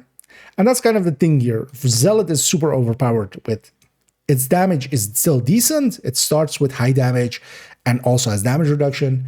This needs to build up to very high damage. It has a built-in CC. It doesn't have a damage reduction component though. And both of these are really, really strong. Zealot and Sanitation, I feel, are my go-tos for general use. And then the other ones we'll pick situationally. If we move on here to looking at Spiced Up, especially as well again. Spiced Up, though, as we kind of saw, it doesn't actually have an upper bound to its stack. So there is no full stacks to it. And it really depends how many stacks you get onto it for its damage side of things. But also its damage side of things actually isn't that impactful. Because even with 50 stacks, so putting a full mag into an enemy, and of course we can't ADS when we have Spiced Up active, as whenever we trigger it, yeah, we'll lose our ability to ADS. Even with 50 stacks, it is just a 20% damage increase. It is just all weapon damage. It is basically going into that same pool again. But of course, we can get way higher than 50 stacks. So we could even reach up to 100 stacks. As we go up, it's being all weapon damage bonus, and here being on a full red build, it will start to get more and more diminishing returns to it. And of course, it has at max a 20-second duration, which you can't affect in really any way. It is just at 20 seconds, and then you'll lose all those stacks again. And of course, it needs to stack up to it. But just getting 25 stacks is pretty quick, and yeah, you'll get that 20% out of it, or 10% out of it, and with 50 stacks, close to 20% out of it. You, of course, also have the movement speed increase, the reload speed, and especially we see that as well, the reload speed just being a flat percentage. It doesn't need those stacks. It does depend on your level, but yeah, it is just when you activate it at level 5, you have a 90% extra to your reload, basically as a stat. And because of that, you're reloading so much faster. Because of that, your sustain goes through the roof, basically in the same way that something like fast hands would cause as well. This is really powerful as well, just for that, because you kind of have damage reduction. You can be pretty tanky with Spiced Up active. And of course, we can use Spiced Up as well, as we saw, as just a med pack thing. Not as powerful as Sanitation or Zealot, I would say, but definitely from a damage standpoint, it isn't horrible. The horrible part of it is not having that ADS, of course. We don't want to be using this generally on a red build. On a tech tank or something, or a Hunter's Fury, situationally, we could definitely make this work, especially with shotguns, for instance. I've been enjoying it actually quite a bit. And yeah, it can be very powerful. You do need to kind of be level 5 for it to really be useful, though. That healing that you basically get at the end of it, that is coming from being level 5 with it. And you really do need to reach that. Also, on lower levels, the stacking is a little bit lower, and because of that, the damage also loses quite a bit. Next up, we'll look at the minigun here with Advanced Materiel, kind of as a stand-in for the other specialization weapons, to see how much we gain from Advanced Materiel, which is also a lot, to the specialization weapons. Now, the Advanced Materiel actually works in an interesting way with the specialization weapons. As we discussed with the other ones, it's basically either weapon damage that we get out of it, or just a separate multiplier. In the case of Advanced Materiel, what it does is actually something turmoil-like. Instead of, because it has a weapon damage increase component to it, or a signature weapon damage increase to it, that is actually not going into the signature weapon damage pool that you would have, for instance, with Tip of the Spear or such. What it's actually doing is taking the damage, and for instance, on level 5, it is a 90% damage increase. What it's doing is it's doing the initial damage as it normally would at normal values. And then it's taking 90% of that and hitting that same enemy as well in a turmoil-like fashion or negotiator-style fashion. It is basically splitting the damage and just hitting that same enemy twice, basically, with it. I'm not sure why they're doing it this way. What this turns out to be, basically, is a separate 90% multiplier here at level 5. Because of the way that it works there as well, it actually hits an enemy quite a lot. The second hit gets not counted as a direct hit for you, so it doesn't actually give you an extra stack, for instance, for Striker or such, so it's not useful for that. But yeah, it is interesting that they're doing it in this way. We also get a rate of fire increase to it, and of course we have infinite ammo for any specialization weapon. That's actually very strong with Advanced Materiel, because also, yeah, attack 50 with infinite rounds, a flamethrower with infinite rounds, a grenade launcher with infinite rounds. Although infinite rounds, we do need to reload still. If we can, one of the ways of reloading a specialization weapon is to swap off of it and swap back. So especially if you have a little bit of weapon handling on the build, or maybe even add to that, you could lean into this. So you can swap off of it and swap back. That is usually faster than, for instance, reloading 6 grenades into a grenade launcher. But for the minigun, for instance, yeah, we just normally reload it. We also get a reload speed increase for it as well. Now here, the normal minigun on just Striker at full stacks. Now, of course, we're just using it as theoretical numbers here. One of the things as well, the minigun is actually pretty strong. So here versus that Striker, we're not comparing these numbers between each other. We're just going to compare these ones against themselves. But if we compare that 13.9 that it is, yeah, 13.9 versus that 11.5. Here, though, if we had Killer on top, because, yeah, we don't have a weapon talent here. If this was Killer, it's actually in the same ballpark as the minigun. And then the minigun, of course, doesn't need to get a kill first. It just has limited ammo. Or does it with Advanced Materiel? Here, though, with Advanced Materiel on, here with level 5, and of course, the increases both to RPM and damage and such are all dependent on the leveling of it. So especially looking at it at level 5, we gain a ton of RPM. We gain a ton of, well, basically a separate multiplier by it hitting. When we hit a shot, it's basically hitting a second shot of 90% of that value. That's a big increase. That's a humongous increase, and that's a big number. This is frenzy levels of damage output. and on demand, of course, because we can just trigger Advanced Materiel. It lasts for 55 seconds on level 5, and then we have a 50-second cooldown, so there's a hefty cooldown to it as well. But on demand, we can pull out a minigun with this kind of damage. And then, of course, even on the sustain end, because it has a very fast reload already anyway, and infinite magazine, yeah, that can output quite a lot.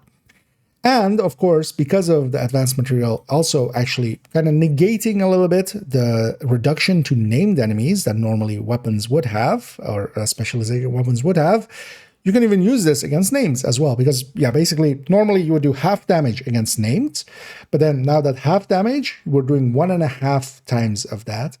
So that means that on top of that, we're actually gaining a 25% increase over a normal output. And that makes things like the TAC-50, like the minigun, like the flamethrower, really good with Advanced Materiel. It is basically the battle of very overpowered things for this season, because the one that we didn't include here, because it doesn't have a damage component, Say Cheese. Say Cheese is so easy to use and such an effective tool that, yeah, it is very powerful. The thing is also that, for instance, in a coordinated team, what we could have is, for instance, because through Advanced Materiel as well, we gain skill tiers. But then, for instance, if one person is running Say Cheese, let's say, and let's say they do say the mozzarella, and they can be blinding everybody. Somebody else could be running this for a very increased damage, and then maybe as well, because they are 6 skill tier, even though, for instance, with the minigun, you can't be in cover, but there's nothing stopping them in that time to deploy a smart cover for their teammates at skill tier 6, even though they're full red build. And then one person running Sanitation, and they're CCing their way and doing damage their way. And then we have a Zealot in the mix, and then they're just tanking for that first initial duration for it. Mixing and matching these together will actually be very, very, very strong. But yeah, Advanced Materiel on the specialization weapon side of things is actually insanely powerful, and likely with this specialization weapon, one of the strongest one. Together with that, of course, yeah, we gain at level 5, we gain 6 skill tiers alongside of this, and yeah, that can be used to do special things as well. All of this together makes basically all 4 of these very OP, and Say Cheese is just a little bit behind and very useful. Yeah, let's look at them and actually add in as well the global modifier and look at some of these final numbers here, because the numbers upstairs were just the mod or the active modifiers. It did not include as well the rate of fire increases and such, and the weapon damage increases from the global modifier. And that, of course, does matter, especially as we saw Zealot and Spiced Up are all weapon damage increases. So they do get affected by the increase that we also get from the modifier. And that's also why we have these numbers here. We can just, for instance, remove the all weapon damage increase from the global modifier. And what we see then is that the balance is going to shift between Zealot and Sanitation, for instance. So it's a 134% 0.48 here at 30 weapon damage. And then, of course, Sanitation is just 70% amp. So it's 70%. If we remove this amount, it jumps up to 38%. And that was from that 34%. And this is always going to be the case. It also kind of depends on how blue or red our builds are. That's also why here I've included the option to go from 6 red cores to 0 red cores, or any number in between.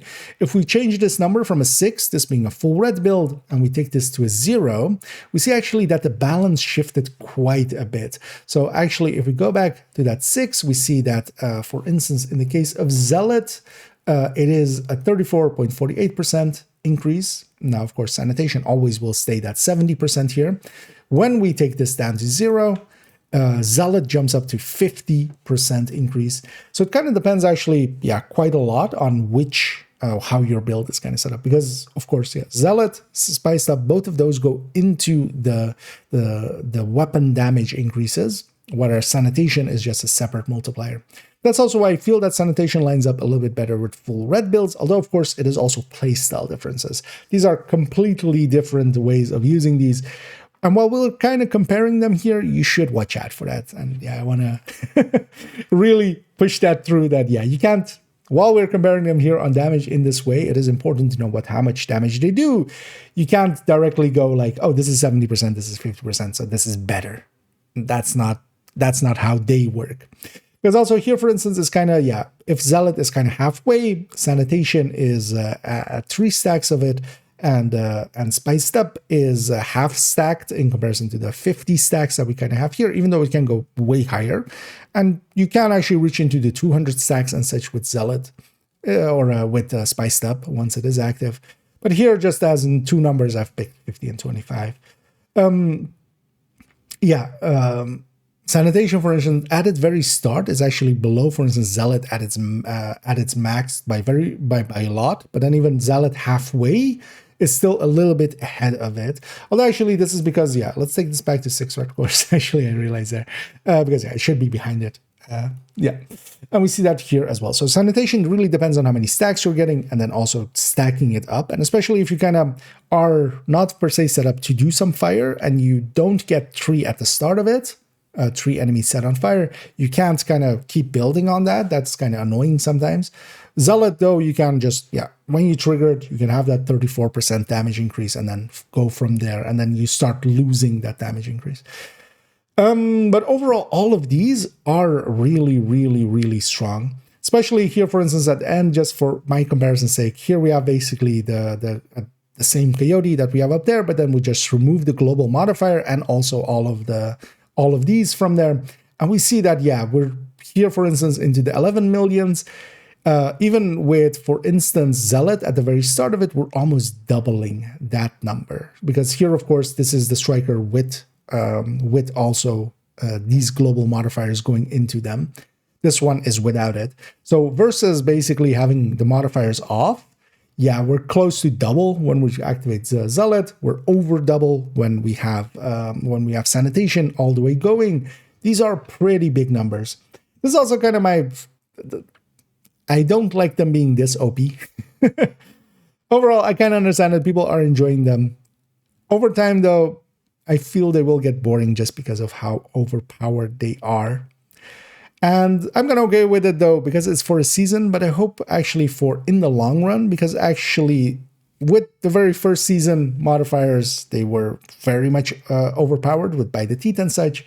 We've had some basically kind of trending down in their power level, even though, for instance, we had things like microwave cools, which didn't per se add that much damage. It was a decent amount of damage, but were much more CC. So we were having invincible shields, and we were having movement speed, and setting everything on fire. Last season as well was a little bit more tame, and then especially we could have the concept of, for instance, trying to keep our stats going, or if we activate our active, we could have a one-time pretty high boost, but then we would drop down afterwards. This one, though, is especially, we're going to use our actives and use our actives a lot and consistently. There's no downside to not using them or to using them. So you just want to use them as often as possible, even though there's some downsides. For instance, the ending of Zealot is a little bit dangerous, but you want to be using them a lot. And they are hefty, hefty, hefty increases. Let's look at some of the passives here quickly. And with these, there isn't too much to look at from a damage numbers perspective, because we only really have 2 that affect the damage a little bit, which is Stepping Stone, which adds the hollow point rounds for if we have if we kill an assault with a headshot. Then we have Compromise, which is if we are in cover, we have 100% plus 100% headshot damage against snipers. And that is just 100% from headshot damage, the stats basically. Stepping Stones, the hollow point rounds that we get, hollow point rounds are basically always 20% if we get them from OD or from, for instance, in Descent, we can buy them separately. Here, getting them from this directive, we gain a 20% damage increase from it. It is just a flat damage, 20% increase to it. One thing to, kind of remember with this one, you get a magazine size worth of it. So especially if you're running LMGs and such, and with that, you're getting some headshots in and going for those headshots and the assaults, you will have a little bit better uptime on it, because of course, if you just have 50 rounds of it, you'll go through that pretty quick. But if you have 150 rounds of it with let's say, an Mark 46 instead of this Lexington, which would also have the same RPM, it will last you 3 times as long. And that can make a difference because you can get so many much more shots out that are 20% damage increased buffed. And that can make a difference. So it is worth considering things like that, especially for that. Then with compromised, yeah, we do actually have 100% to our headshot damage increase. Here we're looking at it with Striker. This is much more, I think, a thing to run with Headhunters and such. But here, just to look at the numbers, here we see that actually, and I've put it at 100% headshot rate to kind of show how much increase that is, because these two pools are combined. So the crit damage and the headshot damage are actually combined together. Here, we're actually from that 100% headshot damage increase to our stat, we're only gaining actually 37% on average, when averaged that basically. And this is at 100% headshot rate, so every shot being a headshot. And yeah, that is, of course, pretty hefty diminishing returns for that, especially even more so if we take this to a 20% headshot rate that I normally go with. And when we take it to that, yeah, it is just a 10% increase. And you need to be in cover and shooting snipers, and snipers are the enemies easily to deal with. This isn't per se, again, for these red builds that we are kind of looking at here. This is much more for headhunter style builds, I would think. And there it can make a difference and will make it easier to, for instance, yeah, headshot an elite sniper starting out. And those are also the enemies that quite often go and scuttle away into a corner. So dealing with them first is actually kind of nice. But from a damage perspective for a normal red build, yeah, that one isn't that much. Stepping Stone is definitely one that I will basically always have equipped. The only exception will be when I'm the OD myself, because if I'm the OD myself, I basically have always uptime on them, and this is kind of double then. So I might go for something else at that point. And lastly, there was a thing I wanted to delve in, and we have the numbers for that here. Let me kind of show it first on a build. That will make it clearer. What if we run a Striker here, a full red, and for our active, we take Advanced Materiel. And of course, with Advanced Materiel, we can get 6 skill tiers out of it when we activate it. 55-second duration, 50-second cooldown. 6 skill tiers is quite a lot, especially with the way that it adds it in. It will affect the capacitor, which of course, for each skill tier, will get 7.5% weapon damage. But also, for instance, even on a full red build, we can trigger Advanced Materiel and then put out a smart cover. And from that, of course, get an fully 6-tier smart cover out of it, which of course by itself has a ton of damage, especially once it is at skill tier 6, because we gain that weapon damage or damage to targets at a cover increase, and we also get some weapon handling out of it, quite a bit of it, of course. Neither of these, of course, are, for instance, this isn't the specialization skill, so it won't get overcharged in that way. We could, of course, alongside of this, even run a turret, for instance, which will also be skill tier 6. But I was very curious what would be the output of the capacitor with that, because we have a full red build, and then, of course, we're getting 45 weapon damage, basically, as a talent, which is close to Streamline, and Streamline is, of course, pretty competitive. And that all led to this. So here we're looking at a Lexington killer with the Striker that we had a second ago. Then we're adding the smart covers into here. Now, I've added in skill tier 0. Smart cover is skill tier 2. So the starting value of, basically, yeah, if you haven't leveled up Advanced Materiel, it gives you 2 skill tiers. We're not doing a Technician variant here with 1 skill tier. We'll just take this. And then at 6 skill tiers for Advanced Materiel level 5, so that we have the full one. Then also we have it with Lexington with Killer here, and then later on I added in Measured, realizing actually later on that I should have done all of these numbers with Measured, maybe, but we'll leave it for here now because this video is already pretty long. And then, yeah, Capacitor in the same way. Here, of course, on the very first one in both of these, and we are comparing actually all of them towards that Lexington here. Normally, a capacitor, especially versus a Lexington with Killer active, is way, way behind, because that's a 100% mark. We're losing basically, a little bit over 15% going to that capacitor. The capacitor, of course, yeah, very much it needs those to be competitive from a DPS output of itself. It really needs yellow cores, and that's usually what we see. Once we add 2 or 3 yellow cores, a capacitor can actually be very competitive versus, for instance, something like a Lexington or such, especially if we're using it, if we want to be that, to have, for instance, some of the skills and such. Versus a measured, we're a little bit closer, and measured, of course, would be always active. Killer would need a kill to activate. Measured would kind of be always active, and this is then the averaged out version of it. We're a little bit closer to that. Now, of course, if we add in smart cover, and actually for both of them, when we add in smart cover, they basically gain quite around the same amount, because that's just going into that damage targets out of cover, which for both of them is 10% starting out. They both have third stats of damage targets out of cover. The DTA rate and DTA rates here, or how we put the armor rate as I have it here, kind of depends, does matter here, because the capacitor, of course, has 12 DTA as its second stat, and the ARs normally have 21 DTH. So it does also really depend on how we set up this DTA/DTA range, DTH range. Here we're putting at 60%, the average that I just quite often use for these comparison. If we look at Lexington plus Killer, or measured, and then versus a capacitor at skill tier 6 on a full red build, triggering advanced material, getting full red plus skill tier 6, that capacitor at skill tier 6 is, beyond actually the measured, because this is versus the measured. It is close to 6% ahead of it. It is just a few percent behind the Killer Lexington. And that's, of course, also a Lexington. The capacitor, the base weapon of it, PDR, not as good. Definitely also handling-wise, the Lexington kind of has a beat. Of course, also 10 rounds extra and such. But, yeah, this is still very strong, especially if we're considering that if we have a Lexington, for instance, with measured, that would be our always-on kind of thing, right? Here, if we're going, let's say, against the Hunters at the start of Countdown, as an example I use way too often. But there, we couldn't, for instance, have Killer activated. We could have measured.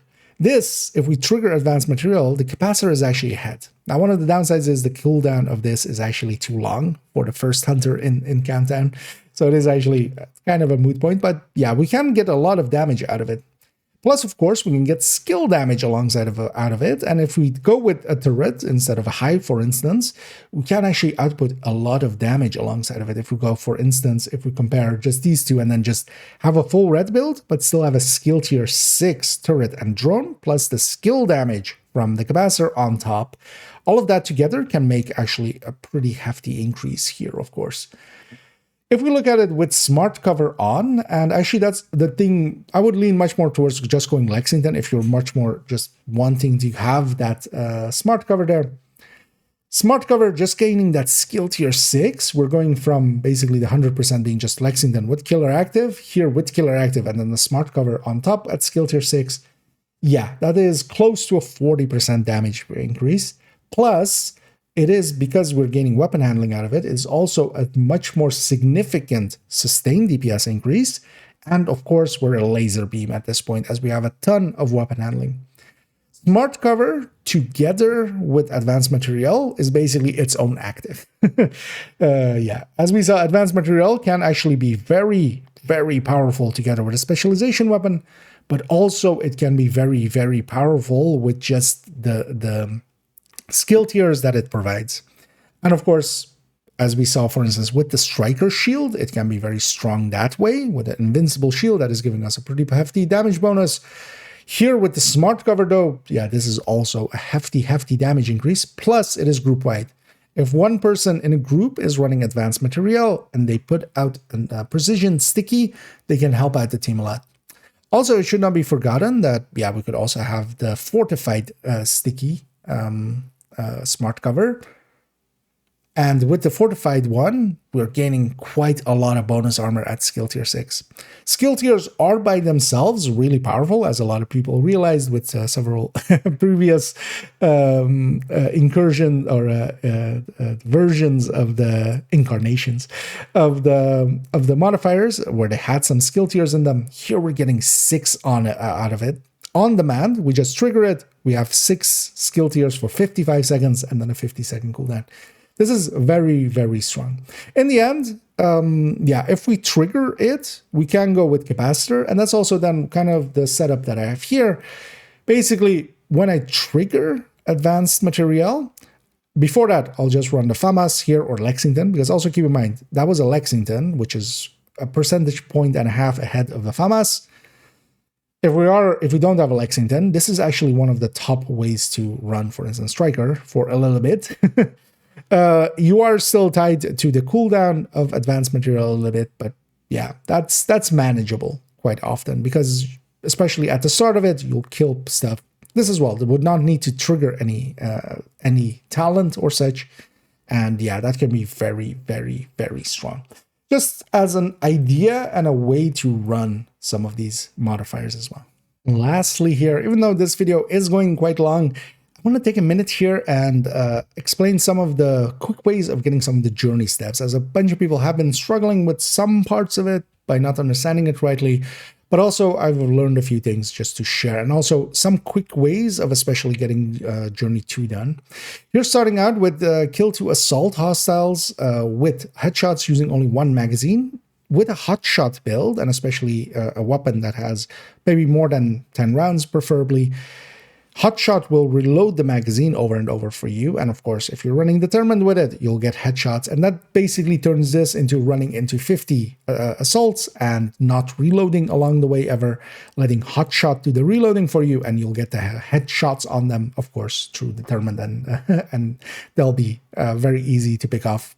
Very easy to do, but especially knowing that, yeah, hotshots reload can still happen, it's kind of handy. Kill enemies with grenades, especially the concussion grenades are kind of the way to go with, which are the basic grenades, not just any of the specialization ones. They have much higher base damage, so definitely pick those. Also, one of the easiest ways to do this is especially lowering the difficulty. You can do that as well together with Viewpoint Museum. If you just, the very start of Viewpoint Museum, there's a gathering of a few enemies. Set that mission to normal, run in, grenade them, reset the mission, do it over and over again, and it's pretty easy to get this done. You can also do it with grenades and just foaming enemies to the ground, especially lowering difficulty and using concussion grenades. That's very important. Killing snipers with headshots. There's a bunch of snipers around. Of course, yeah, running that same hotshot determined would work for this. If you want the quick way of doing it, H5 Refinery in Brooklyn, at the very start of it, there is 2 snipers. If you set the mission to normal, the checkpoint for it is also just around the corner, meaning that you can just run in, headshot the 2 snipers, even easier with determined, of course, fire sticky yourself so that you get reset to the checkpoint, and run back in and do it again, and you'll be done within minutes. If you don't have Brooklyn, you can also use Liberty Island on story mode, or just go around and, yeah, find some snipers. There's plenty of them around, but yeah, in H5 you can do it really quickly.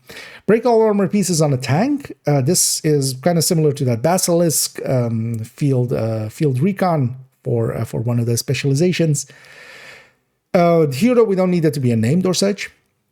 Especially lowering the difficulty. On the Basilisk one, you need it to be on hard. This can even be done on story or normal. Any place you have a heavy, especially dealing damage with explosives. Now, you could do that in many ways. Mortar, you could also, for instance, use Oxy, Stinger Hive, Seekers. You could even actually use, for instance, Advanced Materiel if you have that leveled up a little bit, together with the grenade launcher with that, and just break the pieces. Although, well, you don't have Advanced Material to unlock this, but if somebody else does, for instance. But yeah, there's a lot of ways of breaking those. If you need a place where there's a tank, there's one guaranteed in Jefferson Trade Center on story mode. If you go through, halfway through the mission, there is a heavy in there. And especially, yeah, a mortar build or an Oxy build can basically deal damage to all of the armor pieces, and then all of it will break off in the same time. Killing rushers is pretty easy. Just find 25 of them, let them get close, and then kill them. With the global modifier at max, because yeah, these other ones are just capture some control points and then also have the global modifier at half. You'll get there pretty quick, but at max, you will need a full green map. This is going to be much easier if you do own Brooklyn or Woney and then go to those maps, as yeah, you just need to capture a lot less control points. Trying to make the entirety of DC green is a lot harder for this one. Then we'll continue actually into, yeah, just for some of these, you do need to just, yeah, deal with the enemies. Hyena shields, they're quite common. Deflecting their damage, especially finding, for instance, a few enemies and then weakening the enemies around the shield, because they just need to die from this. So you can weaken them first and then shoot the enemy with the shield. The rest of this one is pretty easy. Then we go into here where, yeah, we need immobilizers. That's the foam guys. You break the weak point, and then with quicksand equipped, because that's always the thing with the secondary one, is you will need this unfriendly fire to then use it here for the second one within each of these journey steps. This quicksand, that is that modifier. So you just break their backpacks and just get enemies foamed that way.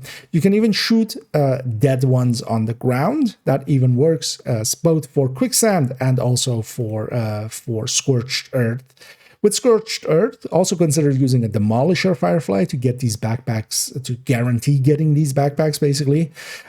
Because, yeah, sometimes it's kind of hard. They'll, be shuffling and you'll accidentally kill them before destroying their backpacks. Demolisher Firefly, of course, makes that a little bit easier. Then also with killing them with Scorched Earth, once you set them on fire, that's an infinite duration fire. What you can do, though, is weaken them. I quite often pulled out my pistol or weak weapon and just pelted them a few times, weakening them down. You don't need to wait all the way for an elite to be burned through it. Only the killing blow needs to come from Scorched Earth. So that's actually pretty easy to do. Then importantly as well, for this resist damage, resist 1 million damage in one use of Zealot, if you run a very tanky build, but especially a build that doesn't have bonus armor. Bonus armor seems to bug this out a little bit, get in the way of it. But if you run a pretty tanky build and it can't be your shield taking your damage, it has to be you yourself. So you just run at some enemies, take a lot of damage from them just on your body on a tanky build, so you have some time to take the damage, and this will complete pretty easily. Same for getting this damage 5 enemies. Especially if you, for instance, go to a public execution. One of the things I feel people just didn't consider with this is that you can wait till you're towards the end of the timer.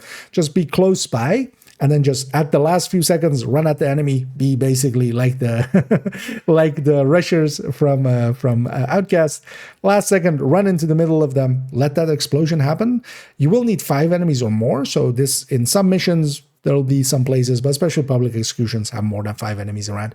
And that will also then repair more than 250k of armor for you. So that's an easy way of getting that done. For the say cheese ones, none of these are per se that hard, and you'll just get them done. Importantly though, is that leaders. So here, kill enemies within 25 meters of a Riker leader. A leader is a specific archetype. It's not named. A lot of people read this as Riker names. That's not what it says. It says Riker leaders. Riker leaders are that archetype. They have 2 chevrons. They provide the bonus armor or bonus health, overheal basically to all allies within the range. And when you kill them, that Rager's effect basically goes away. But yeah, that's a specific type of enemy. They are very common, and especially if you do, well, honestly, if you go through and do on Wall Street, you'll likely get this done. Also, if you want to farm it pretty quickly in Wall Street, the first boss is a leader. You could go into there on normal, kill them real quick. It's a small room as well, so it'll target all of them. Kill the boss, basically kill the name, because they are a leader. Will count. Fire sticky yourself, reset to the checkpoint, and do it again and over and over. Not a hard one, but you just need to understand it. Yeah, leader is not named. That's the one that a lot of people get wrong. And yeah, the parts of sanitations aren't also too hard. With the repair, you do need to take some damage and then have it repair you up. This isn't too hard, but yeah, you actually need to take some damage, which quite often when you have sanitation up, because you're CCing so much, it won't happen. So sometimes here and there, just take some damage and then let it heal you back up by setting enemies on fire, which is also one that a lot of people didn't seem to understand. For the rest of it, though, is just farming specific archetypes. Overall, nothing too hard here, and actually I went through the journey mostly without even paying attention to it, and only had to spend attention, especially with some of the signature weapons and stuff, because I don't use them often, and actually running a skill build to get those skill kills in. But here, hopefully a few helpful tips, and thus we come to the conclusion of this pretty long video. But kind of needed, as we have 5 very different actives, and of course alongside of that a lot of passives, and also the main modifier to kind of delve into. Overall, this season is going to be one of the more powerful seasons, definitely not on par with, for instance, the first season, which had By the Teeth or such. That one was very much overpowered. Here though, we are definitely very strong, but there is also something to be said, as the enemies are pretty strong as well. I do get kind of the vibe of a descent actually from this season, where we are very strong, but so is the enemy. And it becomes basically more about knowing and understanding things like the health gate and positioning and such, and really making sure that you take care of the enemy before they really become a problem. Overall, all 5 of the actives are well worth running. Most of the passives situationally make a lot of sense and can just be enjoyable just to run, but they're kind of the sauce on top. The main modifier and trying to keep some zones green will make it a big difference as well. So it is kind of worth it. For instance, keep the New York zones green. But overall, this season, is going to be very much about using the actives, using them to their full effect, trying to understand them well and using them. There's a lot of damage in them. They are on demand and then a cooldown with all of them. None of them really has a very big downside, and you want to consistently use them. It is very much an overpowered season, I feel, this season, which I'm not per se in favor for. I prefer balance alongside of my harmony and my destruction. But the balance still also matters, I feel. And I do hope, actually, going to future seasons, that they maybe tone it down a little bit, just because this season, will definitely be a standout season this way, though. Overall, though, I will enjoy running these. The thing especially is as well that we have multiple overpowered things. We don't really have to lean just into By the Teeth or microwave coils or things like that. All 5 actives are very, very powerful and situationally the right pick. But the situations will, of course, differ, so we'll use them as needed. And especially as well, I look forward to actually in group situations. For instance, if nobody else is running advanced material, I might, and even in a group of red builds, we can then still have a 6-tier smart cover going around and boosting everybody. So it'll be definitely a season to mess around with things, and there's definitely for each build kind of unactive that will fit it. And some, of course, line up really well, as for instance, Sanitation and Fire Eclipses are a match made in heaven. That brings us to the end here of this very long video. For future videos, we are going to go into the Overdogs and Shroud. I'm going to do those each as a separate video, following this one up pretty closely. We'll be also going into the Journey caches, as I'll be claiming those, and kind of in the same way as some may have seen last season, we'll open them up, give my first reaction to what we get from there, and then also discuss actually, for instance, what that build, for instance, from a build collections perspective, if whatever gear set that we get out of it, what build I feel you should make with it, what build would I recommend? And I enjoyed making that video a lot last season, so looking forward to that one as well.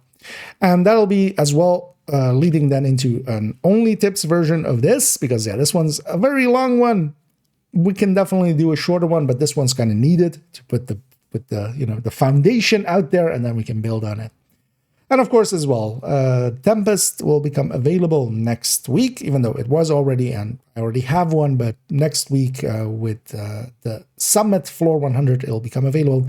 And we'll consider actually doing an in-depth look into that as well. So a lot coming up. I'm also going to just do a bunch of main videos.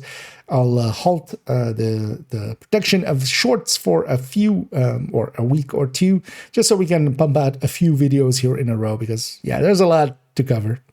But yeah, I hope you join me for those. Thank you for watching this video. If you did enjoy it, please do any and all of the algorithm things down below. It does help out. So I'll do that, a little bit of shilling. And as always, have a good night.